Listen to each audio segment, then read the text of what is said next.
ሰላም ለእናንተ ይሁን የተከበራችሁ ተማሪዎች፣ ዛሬም በአዲስ ቪዲዮ መጥቻለሁ። በዛሬው የአምስተኛ ክፍል ማህበራዊ ሳይንስ ምዕራፍ 1 ክፍል 2 ነው ይዤላችሁ የቀረብኩት። የኢትዮጵያ አንጻራዊና ፍጹማዊ መገኛ ምንነትን እንመለከታለን። እስከ ቪዲዮ ፍጻሜ አብራችን ቆዩ። ቪዲዮ ላይክ በማድረግ ጀምሩ። በቀጥታ ወደ ሐሳቡ አለፍኩኝ። እንግዲህ የኢትዮጵያ መልክዓ ምድር ባህሪ ይለናል ርዕሱ ላይ። እንግዲህ የኢትዮጵያ መልክዓ ምድራዊ ባህሪ ምን ይመስላል፣ እንዴት ይገለጻል ስንል የመጀመሪያው እንግዲህ የመገኛ መግለጫ ዘዴዎችን እንመለከታለን ማለት ነው። እንግዲህ የኢትዮጵያን መገኛ በካርታ ላይ በሁለት ዘዴዎች ማሳየት ይቻላል። ይህንን በክፍል 1 ላይ ተናግረናል ወይም ተማምረናል አይደለ? የኢትዮጵያ መገኛ በሁለት መልኩ መግለጽ እንችላለን ብለናል በካርታ ላይ። አንደኛው የአንጻራዊ መገኛ ብለን ያልነው ነው። ያም አንጻራዊ መገኛ ወይም በእንግሊዝኛው ሪሌቲቭ ሎኬሽን እንለዋለን። ይህ አንጻራዊ መገኛ እንግዲህ ከሰው ሰራሽ ከሆኑ ወይም ተፈጥሯዊ ከሆኑ ነገሮች አንጻር ያንን የምንፈልገውን ቦታ መግለጽ የምንችልበት ነው ማለት ነው። ሁለተኛው ደግሞ ፍጹማዊ መገኛ የምንለው ነው። ይሄ አብሶሉት ሎኬሽን እንለዋለን በእንግሊዝኛው። እንግዲህ ፍጹማዊ መገኛንም ከዚህ በፊት በነበረው ቪዲዮ ላይ አይተናል። ፍጹማዊ መገኛ ሁልጊዜም በሁለት የሀሳብ መስመሮች ላይ ተመርኩዘን ነው። ያ ማለት በኬክሮስና በኬንትሮስ እንዲሁም በዲግሪ ወይም በቁጥር ወይም በአሃዝ ይለካል ብለን ተማምረን ነበር ያየ ነው ማለት ነው። ስለዚህ የኢትዮጵያ መገኛ በካርታ ላይ በሁለት ዘዴዎች ማሳየት ይቻላል። በአንጻራዊ መገኛና ፍጹማዊ መገኛ ብለን በሁለት እንከፍላቸዋለን ማለት ነው። እሺ፣ ያንዳንዱን ከማየታችን በፊት በቅድሚያ እነዚህን ሁለት ነገሮች አብራርተን እንለፍ። የመጀመሪያው የባህር በርና የደሴት ምንነትን ይመለከታል። የባህር በር ስንል ምን ማለት ነው? እንግዲህ የባህር በር ማጣት ላንድ ሎክድ ይባላል። የባህር በር ማጣት ሲባል ኢትዮጵያ ለምሳሌ ከውጭ ሀገር የተለያዩ ነገሮችን ወደ ሀገር ውስጥ ስታስገባ በባህር ላይ ነው አይደል የሚመጣው። ስለዚህ ያ ነገር ደግሞ ኢትዮጵያ የራሷ የሆነ ባህር የላትም አይደለ? ባህር የላትም። ስለዚህ ኢትዮጵያ በሁሉም አቅጣጫዎች በመሬት ወይም በየብስ በመዋሰኗ የባህር በር የላትም ማለት ነው። በቀላሉ ሸቀጦችን ወደ ውጪ ለማስወጣት የሚሆን ወደ ሀገር ውስጥ ለማስገባት የራሳችን የሆነ ባህር ስለሌለን በዛም ምክንያት በመሬት የተከበብነን ማለት ነው። ኤርትራ ከኢትዮጵያ ከወጣች በኋላ ራሷን ችላ ሀገር ከሆነች በኋላ ቀይ ባህርንም የኢትዮጵያ መሆኑ ቀርቶ ወደ ኤርትራ ሄዷል። ስለዚህ ያንንም አንጠቀም። አሁን ላይ እየተጠቀምን ያለነው ቤት በኩል ነው፣ በጅቡቲ በኩል ባለው ባህር ነው ማለት ነው። ስለዚህ ኢትዮጵያ ላንድ ሎክድ ናት ወይም የባህር በር የሌላት ሀገር ናት ማለት ነው። ስለዚህ ይህንን አንድ እንድትይዙ ያስፈልጋል። ሌላው ደሴት ስንል ምን ማለት ነው? ደሴት እንግዲህ ሃይላንድ ይባላል በእንግሊዝኛው። ደሴት ያው በሁሉም አቅጣጫዎች በውሃ ክፍል የተከበበ የመሬት አካል ነው ማለት ነው። ዙሪያውን በውሃ የተከበበ መሀሉ ግን ደረቅ መሬት የሆነ ያ ምን ይባላል? ደሴት ይባላል። ኢትዮጵያ ግን በምንድን ነው የታጠረችው? ዙሪያዋን በየብስ ነው ወይም በመሬት የታጠረች ናት ማለት ነው። በመሬት የታጠረች ናት እንጂ በውሃ የታጠረች አይደለችም። ልብ አድርጉ እዚህ ጋር ኢትዮጵያ የውሃ አካላት የላትም እያልን አይደለም። ሐይቅ፣ ወንዞች፣ የተለያዩ የውሃ አካላት አሉን። ነገር ግን ባህር የለንም ማለት ነው። ባህር እንግዲህ ትልልቅ መርከቦችን ለመጫን ለማጓጓዣነት የሚያገለግል ነው አይደለ? ስለዚህ በጣም ግዙፍ የሆነ የውሃ አካል ነው፣ ብዙ መሬትን የሚሸፍን ማለት ነው። ስለዚህ ኢትዮጵያ ያ ስለሌላት አንደኛ የባህር በር የሌላት ሀገር ናት። ሁለተኛ ደግሞ በመሬት የታጠረች ደሴት ናት። በመሬት ነው እንጂ የታጠረችው በውሃ የታጠረች አይደለችም ማለት ነው። ደሴት ማለት በውሃ የታጠረ ደረቅ መሬት ማለት ነው። እነዚህን ሁለት ነገሮች ከተረዳችሁ በቀጥታ ወደ ሐሳቡ እናልፋለን። እሺ፣ እዚህ ጋር ደግሞ የምናገኘው ምንድነው? የኢትዮጵያ አንጻራዊ መገኛን ነው። በደንብ እየተረዳችሁ እንድትሄዱ ያስፈልጋል። ጽንሰ ሐሳቡ ላይ ኢትዮጵያ ከአጎራባች ሀገራት አንጻር ያላት መገኛ ምን ይመስላል የሚለውን ነው የምናየው። በደንብ አስተውሉ። ኢትዮጵያ ከጎረቤት አገራት ጋር ያላትን ወይም ከጎረቤት ሀገራት አንጻር ያላትን መገኛ ነው የምንገልጸው ማለት ነው። ለምሳሌ ሀገራት እዚህ ጋር ተዘርዝረዋል። እነዚህ የኢትዮጵያ አጎራባች ሀገራት ናቸው። ከነዚህ ሀገራት አንጻር ኢትዮጵያን ስናይ ቤት በኩል ትገኛለች ነው። ለምሳሌ ከኤርትራ አንጻር ኢትዮጵያን ስንመለከት ቤት በኩል ነው የምትገኘው፣ በደቡብ በኩል ነው። ከዚህ በፊት ላይ የነበረው ቪዲዮ ላይ ምን ብያችኋለሁ? ከኤርትራ አንጻር ኢትዮጵያ ቤት በኩል ትገኛለች ሲባል ይኸው በደቡብ ነው። ከዚህ በፊት ላይ የነበረው ቪዲዮ ላይ ግን ከኢትዮጵያ አንጻር ኤርትራ ቤት በኩል ትገኛለች ሲባል በሰሜን ነው። ልብ አድርጉ እነዚህን ሁለት ልዩነቶች ማለት ነው። እዚህ ጋር ይህን ስትመለከቱ ግራ መጋባት እንዳይፈጠር ነው አሳያችኋለሁ ካርታ ላይ ምን ማለት እንደሆነ ማለት ነው። ስለዚህ ኢትዮጵያ ከኤርትራ አንጻር ቤት በኩል ትገኛለች፣ በደቡብ በኩል ትገኛለች ማለት ነው። እንዲሁም ኢትዮጵያ ከኬንያ አንጻር ቤት በኩል ነው የምትገኘው፣ በሰሜን በኩል ትገኛለች። አሁንም ልብ አድርጉ እዚህ ጋር የውላችሁ ከኢትዮጵያ አንጻር ኬንያ ቤት በኩል ነው የምትገኘው ከተባለ በደቡብ በኩል ነው የምትገኘው። አያችሁ ከኢትዮጵያ አንጻር ኬንያ ቤት በኩል ትገኛለች፣ በደቡብ በኩል ማለት ነው። ነገር ግን ከኬንያ አንጻር ኢትዮጵያ ቤት በኩል ትገኛለች ሲባል በሰሜን ነው እዚህ ጋር የሚሆነው ማለት ነው። እንዲሁም ከደቡብ ሱዳን አንጻር ኢትዮጵያ ቤት በኩል ትገኛለች፣ በደቡብ ምስራቅ ነው የምትገኘው። ከጅቡቲ አንጻር ኢትዮጵያ ደግሞ ቤት በኩል ነው የምትገኘው፣ በምዕራብ በኩል ነው የምትገኘው። ነገር ግን ከኢትዮጵያ አንጻር ጅቡቲ ቤት በኩል ትገኛለች ቢባል በምስራቅ በኩል ነው የምትገኘው እንላለን። ከሱዳን አንጻር ደግሞ ኢትዮጵያ ቤት በኩል ነው የምትገኘው፣ በሰሜን ምስራቅ በኩል ትገኛለች። ከሶማሊያ አንጻር ኢትዮጵያ በደቡብ ምዕራብ በኩል ትገኛለች ማለት ነው። እነዚህ እንግዲህ ኢትዮጵያ ከአጎራባች ሀገራት ጋር ያላት የአንጻራዊ መገኛ ናቸው ማለት ነው። እዚህ ጋር መምታታት እንዳይፈጠርባችሁ በክፍል 1 ላይ ባየነው ቪዲዮ ለምሳሌ ከኢትዮጵያ አንጻር ኤርትራ የት ትገኛለች ነው ያልነው፣ በሰሜን ነበር አይደል ያልነው። እዚህ ጋር ግን በደቡብ የሆነው ለምንድን ነው? ኢትዮጵያ ከኤርትራ አንጻር እያየን ስለሆነ ነው ማለት ነው። ይህንን በቀላሉ በካርታ ላይ ላሳያችሁ። ይሄ ካርታ ነው አይደል? የኢትዮጵያ ካርታ፣ የኢትዮጵያ አንጻራዊ መገኛ ካርታውን ለማሳየት ለምሳሌ አሁን ምን ብለናል? ቀደም እዛ ላይ ምን አለን? ከኤርትራ አንጻር ልብ አድርጉ እዚህ ጋር ከኤርትራ አንጻር ኢትዮጵያ ቤት በኩል የምትገኘው ኤርትራች ናት አይደለ? ኤርትራች ናት። ስለዚህ ይህንን ነገር እንደዚህ ብንስል ኤርትራ እዚች ጋር አለች። ኢትዮጵያ ከኤርትራ በታች አይደል የምትገኘው? ወደ ታች አይደል ቀስቱ ይሄ መሆን ያለበት ወደ ታች። ስለዚህ ወደ ታች ማለት ወዴት ነው? ወደ ታች ከሆነ ወዴት ነው?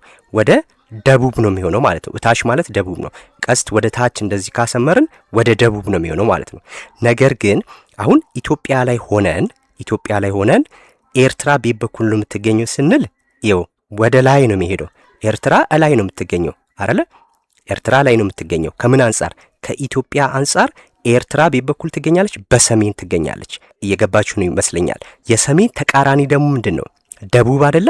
ስለዚህ ኢትዮጵያ ከኤርትራ አንጻር ደግሞ ቤት በኩል ትገኛለች። የዚህ ቀስት ተቃራኒው ወደ ታች ይሆናል ማለት ነው። አያችሁ፣ ወደ ታች ነው ኢትዮጵያ የምትገኘው፣ ከኤርትራ በታች ነው። ስለዚህ ከኤርትራ አንጻር ኢትዮጵያ የት ትገኛለች? በደቡብ ትገኛለች። እዚህ ጋርም ስንመለከት ጅቡቲ ናት አይደለ? አሁን ጅቡቲ ይኸው ኢትዮጵያ ናት እዚህ ጋር ያለችው። ከኢትዮጵያ አንጻር ጅቡቲ የት ትገኛለች ካልን ከኢትዮጵያ አንጻር ጅቡቲ ወዴት ነው? ወደዚህ አይደለ? ይሄ ደግሞ ቀስት የሚያመለክተው ምንድን ነው? ወደ ምስራቅ ነው። ስለዚህ ከኢትዮጵያ አንጻር ጅቡቲ የት ትገኛለች? በምስራቅ በኩል ትገኛለች። ነገር ግን ከጅቡቲ አንጻር ጅቡቲ ላይ ሆነን ኢትዮጵያን ብናያት ደግሞ ወዴት ነው ይሄ ቀስት የሚያመለክተው? ኢትዮጵያ የምትገኘው ወደዚህ ነው ማለት ነው። አያችሁ፣ ወደዚህ ነው። ወደዚህ ደግሞ ሁልጊዜ ምንድን ነው? ምዕራብ ነው። ይሄንን እንደዚህ በምንስልበት ሰዓት ላይ ይሄ ወደ ላይ፣ ይሄ ሰሜን ነው።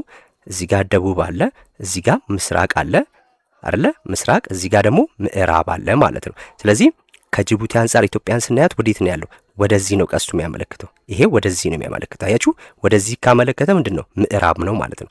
ነገር ግን ከኢትዮጵያ አንጻር ሆነን ጅቡቲን ስናያት ቀስቱ ወዴት ነው? ወደዛ። ያ ማለት ወደዚህ ማለት ነው። ስለዚህ ከኢትዮጵያ አንጻር ጅቡቲ የምትገኘው ወዴት ነው? ወደ ምስራቅ ማለት ነው። ቅድምም እዚህ ጋር ያልነውን ከኢትዮጵያ አንጻር ኤርትራን ስናያት ወዴት ነው? ቀስቱ ወደ ላይ ነው የሚሆነው ማለት ነው። ወደ ላይ ነው። ኢትዮጵያ ላይ ሆነን ኤርትራን ስናያት ወደ ላይ ነው የምንሄደው፣ ቀስቱ የሚያመለክተው ማለት ነው። ስለዚህም ከኤርትራ አንጻር ሆነን ደግሞ ኢትዮጵያን ስንመለከት ወደ ታች ነው ቀስቱ። ኤርትራ ላይ ሆነን ወደ ታች ስናይ ቀስቱ ወደ ታች ያመለክታል ማለት ነው። ሌሎቹንም ልክ በዚሁ ሁኔታ ነው የምናየው ማለት ነው። ኬንያ ጋር ስንመጣ አሁን ኢትዮጵያ ላይ ሆነን እዚህ ኢትዮጵያ ላይ ሆነን ኬንያን ስናያት፣ ኬንያ የምትገኘው እዚህ ጋር አለች። ኢትዮጵያ ላይ ሆነን ኬንያን ስናይ ወዴት ነው? ወደ ታች አይደለ የምናገኛት ኬንያን? እንደዚህ ወደ ታች አይደለ? ስለዚህ ከኢትዮጵያ አንጻር ኬንያ የት ነው የምትገኘው? በደቡብ በኩል ነው የምትገኘው ማለት ነው አይደል? ደቡብ ነው የምትገኘው። ነገር ግን ኬንያ ላይ ሆነን ኢትዮጵያን ስናያት ወዴት ነው? ኬንያ ጋር ቆመን ኢትዮጵያን ስናያት ቀስቱ ወደ ላይ ነው የሚሄደው ማለት ነው። አያችሁ፣ ከኬንያ ላይ ሆነን ኢትዮጵያን ስናያት ግን ወይም ኢትዮጵያን ከኬንያ አንጻር ስናያት በሰሜን በኩል ነው የምትገኘው። አያችሁ፣ ኢትዮጵያ በሰሜን በኩል ትገኛለች ማለት ነው። ይሄን በደንብ ለማስተዋል ሞክሩ። ሌሎቹንም ስንመለከት ሱዳንንም ይኸው ደቡብ ሱዳን ቤት በኩል ናት።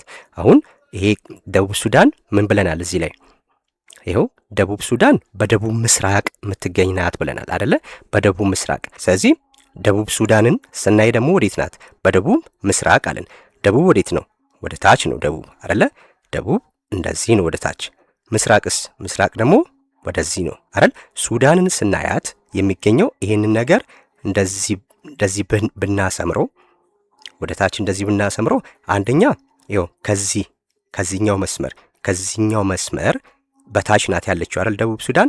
ስለዚህ ከዚህኛው መስመር በታች መሆኗ ምንድን ነው? ደቡብ ያሰኛታል። በደቡብ ውስጥ ትገኛለች ማለት። ነገር ግን ይኸው ወደዚህ ነው ደግሞ የሚሄደው አይደል ይሄ ቀስት። ስለዚህ ወደ ምስራቅ ማለት ነው። ወደ ምስራቅ ነው የሚያየው። ስለዚህ ደቡብ ሱዳን ከደቡብ ሱዳን አንጻር ኢትዮጵያን ስናያት ቤት ትገኛለች። በደቡብ ምስራቅ በኩል ነው የምትገኘው ማለት ነው። በደቡብ ምስራቅ በኩል ትገኛለች። ሱዳንን ደግሞ ስንመለከት ሱዳንን ደግሞ ምን ብሎናል? እዚህ ጋር ሱዳንን ምን ብሎናል? በሰሜን ምስራቅ ትገኛለች ብሎናል አይደል ሱዳን። ስለዚህ ሰሜን ምስራቅ እቺ ሱዳን አይደለች እቺ። ስለዚህ ከዚህ መስመር አያችሁ ሱዳን ከዚህ መስመር ይሄ መስመር ቅድም ያሰመርኩላችሁ ነው። ስለዚህ ከዚህኛው መስመር በላይ ናት ያለችው። ይሄው እዚች ጋር ናት ሱዳን ያለችው ማለት ነው። ከመስመሩ በላይ ናት። ወደ ላይ ደግሞ ማለት ምንድን ነው? እንደዚህ ወደ ላይ ማለት ሰሜን ነው አይደለ? ስለዚህ በሰሜን ከዛስ የምናገኛት ኢትዮጵያን ደግሞ ቤት ነው ወደዚህ አይደለ? ካርታውን ስታዩ። ስለዚህ በሰሜን ምስራቅ ያለን ለዛ ነው ማለት ነው። በሰሜን ምስራቅ ያለን ለዛ ነው። እንዲሁም የመጨረሻም ሱማሌ ናት የምትመጣው። እሺ ሶማሊያ ደግሞ ምን በደቡብ ምዕራብ ነው ያለን። ሶማሊያን ስንመለከት ደቡብ ምዕራብ። አሁን ሶማሊያ ይኸውላችሁ ይሄ መስቀል የሚመስለውን ቅርጽ ይሁ። ስለዚህ እዚህ ጋር አሁን ከዚህ መስመር በታች ናት አይደለ? ከዚህ መስመር ወደ ታች ናት ሶማሊ የምትገኘው ቹትና ሶማሊያ አይደል? በታች በኩል አይደል እንደዚህ የምትገኘው። ስለዚህ ምን ያ ማለት ደቡብ ነው። ከእንደገናስ ይሄ መስመር ደግሞ ወዴት ነው የሚያየው? ሶማሌ ወዴት ናት? ወደዚህ ነው የሚሰመረው ማለት ነው። ወደዚህ ነው ለኢትዮጵያ ወደዚህ ናት። ወደዛና ወደዚህ የምትገኘው። ስለዚህ በደቡብ ምዕራብ ትገኛለች ማለት ነው። ይሄ አንጻራዊ መገኛ ነው። ከጎረቤት አገራት አንጻር ኢትዮጵያን ስንመለከት እንደዚህ ይሆናል ማለት ነው። ነገር ግን ከኢትዮጵያ አንጻር ጎረቤት ሀገሮች ብንል ግን የተለየ ይሆናል ማለት ነው። የተለየ ይሆናል። ስለዚህ ይሄ የኢትዮጵያ አንጻራዊ መገኛ ይሄን ይመስላል ማለት ነው። እሺ ወደ ሌሎቹ ስናይ ደግሞ የኢትዮጵያ ፍጹማዊ መገኛ ነው እዚህ ላይ የምናየው። ፍጹማዊ መገኛ በክፍል 1 ላይ አብሶሉት ሎኬሽን ብለናል በእንግሊዝኛው አጠራር አይደለ? ስለዚህ ፍጹማዊ መገኛ ደግሞ ምን መሰረታዊ ነገሮች ሊኖሩት ይገባል ብለናል። እነዚህ ሁለት ኬክሮስ እና ኬንትሮስ የሚሉት ነገሮች መኖር አለባቸው። እነዚህ ምንነቶች ከዚህ በፊትም ነግሬያቸዋለሁ፣ ግን እያስታወስን ለመሄድ ኬክሮስ ምንለው ምንድን ነው? ኬክሮስ ወይም ላቲቲዩድ ብለናል። ስለዚህ ከምስራቅ ወደ ምዕራብ በአግድም የተሳሉ የሐሳብ መስመሮች ሲሆኑ የሰሜንንና ደቡብ ርቀትን ለመለካት ነው የሚያገለግሉት። በደንብ እያስተዋላችሁ ልጁ እዚህ ጋር ያምታታችኋል ባይዙ። ምክንያቱም ይኸው አሁን ኬክሮስ ለምሳሌ ይሄን እንደዚህ ብንወስድ ኬክሮስ ምን አለን? ከምስራቅ ወደ ምዕራብ በአግድም የተሳሉ የሐሳብ መስመሮች ናቸው። ከምስራቅ ወደ ምዕራብ። አሁን ከምስራቅ ተነስተን ይኸው ምስራቅ ወደ ምዕራብ እንደዚህ ነው የሚሰመረው አይደለ? ይሄ ምንድን ነው የሚባለው? የምድር ወገብ ነው የሚባለው ማለት ነው። ይሄ የምድር ወገብ ነው። መሬትን በአግድም እኩል ቦታ የሚከፍል የምድር ወገብ ይባላል። ስለዚህ ይሄን የምድር ወገብ ላይ ተመርኩዘን ኬክሮስ የሚለካው ምንድን ነው ስንል ከአግድም መስመሩ አንጻር ወደ ሰሜንና ወደ ደቡብ ነው። ወደዚህ ሰሜን ይሄ ነው አይደለ? ስለዚህ ወደ ሰሜንና ወደ ደቡብ አያችሁ። ስለዚህ ይህ ሐሳብ መስመር የሰሜንና ደቡብ ርቀትን ለመለካት ነው የሚያገለግለን ማለት ነው። ልብ አድርጉ። ኬክሮስ ከምስራቅ ወደ ምዕራብ በአግድም የተሳለ የሐሳብ መስመር ነው። አንድ ወዴት ነው የሚሳለው ከተባለ አግድም ነው የሚሳለው። አግድም ደግሞ ወዴት ነው? አግድም ሁልጊዜም ምዕራብና ምስራቅ ነው አይደለ? ይሄ ነው አግድም መስመር የሚባለው። እዚህ ጋር ምስራቅ ነው ያለው አይደል? እዚህ ጋር ደግሞ ምዕራብ ነው ያለው። ስለዚህ ይሄ የአግድም መስመር ነው፣ ኬክሮስ ይባላል። ነገር ግን የሚለካው ወዴት ነው ስንል ከዚህ ከአግድም መስመሩ አንጻር ወደ ሰሜን ወደ ላይ እና ወደ ደቡብ ያ ማለት ወደ ታች ነው የሚለካልን ማለት ነው። ሁለት ነገሮች ነው እዚህ ጋር የምታዩት። ኬክሮስ ወዴት ነው የሚሰመረው ከተባለ ከምስራቅ ወደ ምዕራብ ወይም ከምዕራብ ወደ ምስራቅ የሚሰመር አግድም የሀሳብ መስመር ነው። ወዴት ነው የሚለካው ከተባለ ግን ወደ ሰሜንና ወደ ደቡብ የሚለካ ነው ማለት ነው። ኬክሮስ ይሄን ይመስላል። ሁለተኛው ኬንትሮስ የምንለው ነው። ኬንትሮስ ደግሞ ከሰሜን ወደ ደቡብ በቁልቁል የተሳሉ የሀሳብ መስመሮች ናቸው። ወዴት? ከሰሜን ወደ ደቡብ እንደዚህ ይዘን ይኸው ከሰሜን ወደ ደቡብ ማለት ወዴት ነው? ይሄ ማለት ነው። ይሄ ወደ ላይ ምንድን ነው? ሰሜን ነው። ወደ ታች ደግሞ ደቡብ ነው። ይሄ መስመሩ ወዴት ነው? ከሰሜን ወደ ደቡብ ነው የሚሰመረው። እዚህ ጋር ከምስራቅ ወደ ምዕራብ የሚሰመር ነው ኬክሮስ ላይ። ኬንትሮስ ግን ከሰሜን ወደ ደቡብ ቋሚ መስመር ነው ማለት ነው። በቁልቁል የሚለው በቋሚ መስመር ነው። ሁልጊዜም ኬንትሮስ ቋሚ መስመር ነው። ግን የሚለካው ወዴት ነው ስንል ይኸው የምስራቅና ምዕራብ ርቀትን ለመለካት ነው የሚያገለግለን። ምስራቅ ርቀት የሚባለው ይሄ ነው፣ ወደዚህ ጋር ያለው ማለት ነው። ምስራቅ ወደዚህ ነው፣ ምዕራብ ደግሞ ወደዚህ ነው ማለት ነው። ስለዚህ የሚለካው ከምስራቅ ወደ ምዕራብ ነው። የሚሰመረው ግን ከሰሜን ወደ ደቡብ ቋሚ መስመር ነው ማለት ነው። የሁለቱ ልዩነት ይሄን ይመስላል። ኢትዮጵያ ፍጹማዊ መገኛ ስንመለከት ይኸውላችሁ እንግዲህ የኢትዮጵያን ጫፍ ማለት አጠቃላይ የኢትዮጵያን በአራቱ ማዕዘናት ያለውን ድንበር ነው እዚህ ጋር የምትመለከቱት። ስለዚህ የኢትዮጵያን ጫፍ ወይም መጨረሻ በሰሜን፣ በደቡብ፣ በምስራቅና በምዕራብ ማወቅ ይቻላል ማለት ነው። ለምሳሌ በሰሜን የኢትዮጵያ ጫፍ የቱ ነው ወይም በደቡብ የኢትዮጵያ ጫፍ የቱ ነው ብንባል የምናውቅበት መንገድ ይሄ ፍጹማዊ መገኛ ነው። እዚህ ጋር ከሰሜን እስከ ደቡብ ያለው መስመር ስናይ ያ ማለት ምን ማለት ነው? ከሰሜን እስከ ደቡብ የኬክሮስ መስመር አይደለ? የኬክሮስ መስመር የሚለካልን የሚሰመረው ኬክሮስ አግድም ነው። ነገር ግን የሚለካልን እንዴት ነው? በሰሜንና በደቡብ ነው። ስለዚህ ከላይ ወደ ታች ብንመጣ የኢትዮጵያ ድንበር ኬት እስኬት ነው? ይሄው እዚህ ጋር ይሁን። በደቡብ ስንሄድ በደቡብ ወደ ታች ነው አይደለ? በደቡብ ስንሄድ የኦሮሚያ ክልል ሞያሌ ጫፍ አያችሁ። በደቡብ በኩል የኢትዮጵያ መጨረሻው ክፍል የት ነው? ሞያሌ ነው። ሞያሌን ካለፍን ኬንያ ነው እንገባው ማለት ነው። ስለዚህ የኢትዮጵያ ድንበር በደቡብ በኩል ጫፉ መጨረሻው ሞያሌ ማለት ነው። ያ ሞያሌ ደግሞ የሚገኘው የት ነው? የኦሮሚያ ክልል ውስጥ ነው። ስለዚህ ከዛ ጫፍ እስከ ሰሜን የኢትዮጵያ የትግራይ ክልል። ስለዚህ በሰሜን ደግሞ ወደ ላይ ማለት ነው፣ ሰሜን አይደለ? ስለዚህ በሰሜን ደግሞ የኢትዮጵያ ጫፍ ድንበሩ የት ነው? ባድሜ የተባለ ቦታ ማለት ነው። ይሄ ባድመ የተባለው ቦታ በኤርትራና በኢትዮጵያ ወይም በትግራይ መካከል ያለ ቦታ ነው ማለት ነው። ስለዚህ ልክ ባድሜን ስናልፍ ኤርትራ ነው የምንገባው። አያችሁ። ስለዚህ በደቡብ ሞያሌ የኢትዮጵያ መጨረሻው ጫፍ ነው። በሰሜን ደግሞ ባድሜ የኢትዮጵያ መጨረሻው ጫፍ ነው። ባድሜ የምትገኛል የትግራይ ክልል ውስጥ የሚገኝ ጫፍ ነው ማለት ነው። ስለዚህ ደቡብ ከሰሜን እስከ ደቡብ ያለውን ርዝመት ስናይ ደቡብ በኦሮሚያ ክልል ሞያሌ ጫፍ እስከ ሰሜን የኢትዮጵያ ትግራይ ክልል ባድሜ ጫፍ ድረስ የሚረዝም ነው ማለት ነው። እቺን ትይዛላችሁ፣ በደንብ እያስተዋላችሁ እንድትሄዱ ነው። ከዛስ ሁለተኛው ከምስራቅ እስከ ምዕራብ ያለውን የኬንትሮስ መስመርን ደግሞ ስንመለከት ከምስራቅ እስከ ምዕራብ ያለው ማለት ይሄ ነው፣ ለመለካት ነው። ኬንትሮስ የሚለካው ከምስራቅ ወደ ምዕራብ ነው። የሚሰመረው ግን ወዴት ነው? ከላይ ወደ ታች ነው። የሚለካው ግን ምንድን ነው? ከምስራቅ ወደ ምዕራብ ነው። ስለዚህ የኬንትሮስ መስመሩን ደግሞ ስንመለከት ይኸውላችሁ ከምዕራብ ኢትዮጵያ ጋምቤላ ክልል ልክ ምዕራብ ኢትዮጵያ ጋምቤላ ክልል ወይም ያቺ ቦታ የመጨረሻ ቦታ አኮቦ ትባላለች። ይሄ በጋምቤላ ክልል ውስጥ የሚገኝ ቦታ ነው። ልክ ይሄንን አኮቦን አልፈን ከሄድን ሱዳን ነው የምንገባው ማለት ነው። አያችሁ። ስለዚህ በምዕራብ በኩል የኢትዮጵያ ጫፍ የት ነው? አኮቦ የሚባል የጋምቤላ ክልል ውስጥ የሚገኝ ቦታ ነው ማለት ነው። ስለዚህ ከዚህ ከአኮቦ ጫፍ እስከ ምስራቅ የሶማሌ ክልል፣ በምስራቅ ሶማሌ አይደለም የሚገኘው፣ ከኢትዮጵያ አንጻር ነው። አያችሁ። ከኢትዮጵያ አንጻር ሶማሌ ቤት ትገኛለች፣ በምስራቅ ነው የምትገኘው። ስለዚህ ከምስራቅ የሶማሌ ክልል ያቺ ቦታ መጨረሻዋ ምን ትባላለች? ኦጋዴን ትባላለች ማለት ነው። ስለዚህ ኦጋዴን ጫፍ ድረስ የሚረዝም ነው ማለት ነው።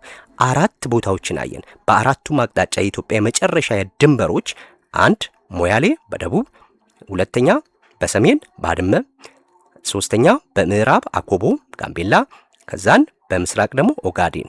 እነዚህ ላይ ተመርኩዞ ነው የኢትዮጵያ ፍጹማዊ መገኛን መታወቅ የሚችለው ማለት ነው። ስለዚህ የኢትዮጵያ ፍጹማዊ መገኛ ልኬቱን ስናይ ይኸው ልኬቱ እንዴት ነው? ሞያሌ ከሞያሌ ጫፍ 3 ዲግሪ ሰሜን፣ በደንብ ያዙ። ሞያሌ ጫፍ 3 ዲግሪ በሰሜን እስከ ባድመ ጫፍ 15 ዲግሪ ሰሜን ድረስ ይለካል። ይሄ ኬክሮስ ነው። ኬክሮስ ነው። በደንብ እዩ እዚህ ጋር ኬክሮስ ነው። ስለዚህ አንዱ ከሞያሌ ጫፍ 3 ዲግሪ ሰሜን እስከ ባድመ ጫፍ 15 ዲግሪ ሰሜን። ሁለተኛው የኬንትሮስ መስመሩን ደግሞ ስናይ ከአኮቦ ጫፍ 33 ዲግሪ ምስራቅ እስከ ኦጋዴን ጫፍ 48 ዲግሪ ምስራቅ ድረስ ይሄዳል ማለት ነው። አያችሁ። ስለዚህ ከዚህ እስከዚህ የሚረዝም ነው። የኢትዮጵያ ፍጹማዊ መገኛ ልኬት በኬክሮስ እና በኬንትሮስ ስንገልጽ ይሄን ይመስላል ማለት ነው። በደንብ አያችሁ አይደለ? ስለዚህ ሁልጊዜም ፍጹማዊ መገኛ ሲባል ኬክሮስ እና ኬንትሮስ የተባሉ የሀሳብ መስመሮች አሉ። እንዲሁም የምንለካው አያችሁ፣ አሃዝ ማለት ቁጥር አይደል? በቁጥርና በዲግሪ ነው የምንገልጸው ማለት ነው እንጂ ተፈጥሯዊ በሆኑ ወይም ሰው ሰራሽ ከሆኑ አካላት ጋር አንጻር እያነጻጸርን የምንገልጸው አይደለም ማለት ነው። ይሄ የኢትዮጵያ ፍጹማዊ መገኛ ይሄን ይመስላል ማለት ነው። እሺ አሁን የኢትዮጵያ የዲግሪ ርዝመት ስፋት ስሌቱን ስናይ ያ ማለት ከጫፍ እስከ ጫፍ ያለውን ስናየው ለምሳሌ የኬክሮስ ርዝመትን ስናይ ኬክሮስ ኬት እስኬት ይረዝማል ስንል እንግዲህ ከሰሜን እስከ ደቡብ ጫፍ ያለው ዲግሪ ስፋትን ስናይ ከሰሜን ምን ብለናል ቅድም 3 ዲግሪ እስከ 15 ዲግሪ አልሄድንም? ከ3 ዲግሪ እስከ 15 ዲግሪ። ስለዚህ ከጫፍ እስከ ጫፍ ያለውን ርቀት ለማወቅ ስንፈልግ ያ ማለት ምን ብለናል?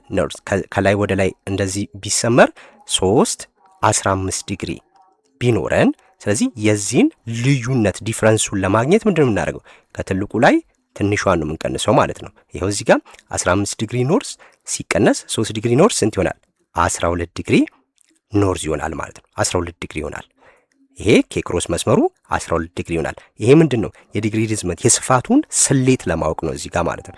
ከጫፍ እስከ ጫፍ ስንት ነው ብንባል አያችሁ። ስለዚህ ከትልቁ ላይ ትንሹን ስንቀንስ ይሄን እናገኛለን። ይሄ የኢትዮጵያ ከሰሜን እስከ ደቡብ 12 ዲግሪ የኬክሮስ ርዝመት አላት ማለት ነው። አስተውሉ።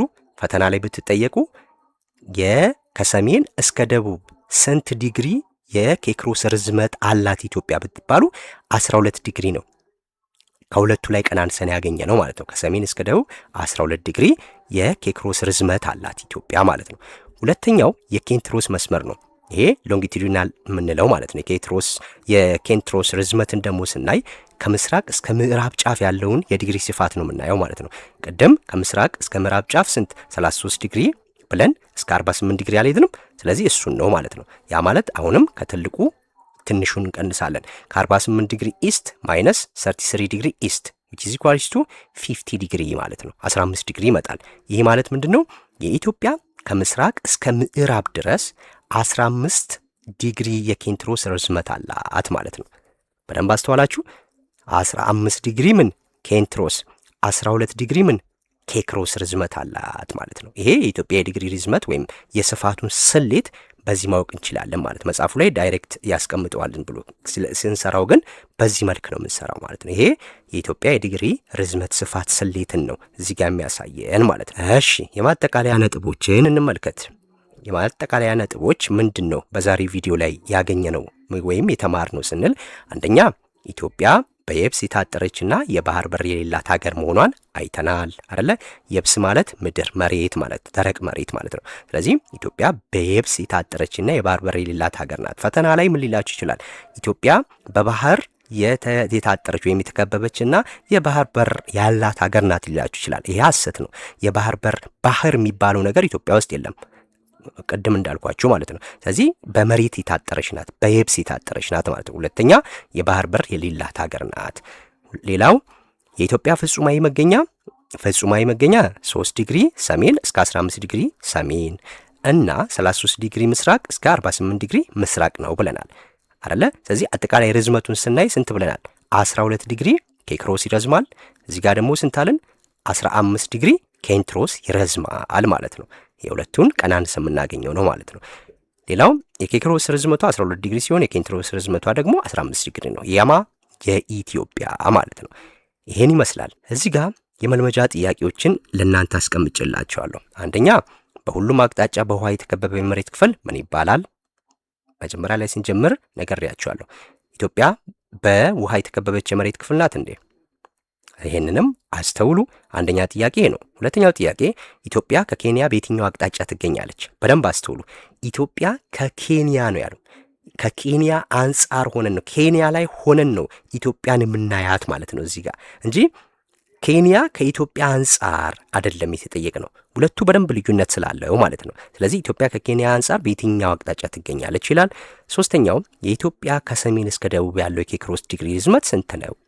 ከሰሜን እስከ ደቡብ ያለው ርዝመት ነው እንጂ የተባለው ከሰሜን በስንት ዲግሪ እስከ ደቡብ በስንት ዲግሪ ኬክሮስ ትገኛለች አይደለም። የኢትዮጵያ ከሰሜን እስከ ደቡብ ያለው የኬክሮስ የዲግሪ ርዝመት ስንት ነው? አጠቃላዩን ነው ቀናንሰን የምናገኘው ነው ማለት ነው። ሶ እነዚህን 3 ጥያቄዎች ሰርታችሁ መልሳችሁን በኮሜንት አስቀምጡልኛላችሁ። እነዚህ ጥያቄዎች ብዙ ጊዜ ፈተና ላይ የምትጠይቋቸው ሊሆኑ ይችላሉ ማለት። ስለዚህ ትክክል ናችሁ ትክክል አይደላችሁ የሚለውን በኮሜንት ላይ መልሳችሁን ስታስቀምጡልኝ መልሼ ምላሾቻችሁን አሳውቃለሁ ማለት ነው። ይሄ ለዛሬ ያዘጋጀውላችሁ እንግዲህ ኢትዮጵያ አንጻራዊና ፍጹማዊ መገኛን ነው የተመለከትነው ማለት ነው። እስካሁን ያለው ገብቷችኋል ብዬ አስባለሁ። ከዚህ በኋላም በክፍል 3 ደግሞ ሌላ ቪዲዮ ይዤላችሁ እመጣለሁ። ሐሳብ አስተያየት፣ ጥያቄ ካላችሁ በኮሜንት ማስቀመጥ አትርሱ። ማንኛውም ጥያቄ ካላችሁ፣ ማንኛውም ትምህርት የከበዳችሁ ነገር ካለ ኮሜንት ላይ አስቀምጡልኝ። እናንተን ለመርዳት ሙሉ ዝግጁ ነኝ ማለት ነው። አዳዲስ የሆናችሁ ተማሪዎች እንደተለመደው ሰብስክራይብ አድርጋችሁ ይህንን ቻናል ተቀላቀሉ። ይህንን ቪዲዮ ላይክ አድርጉ፣ ለሌሎች ተማሪዎችም እንዲደርስ ማጋራት አትርሱ ማለት ነው። በቀጣይ እስከምንመጣ መልካም ጥናት፣ መልካም ጊዜ። ባይ ባይ።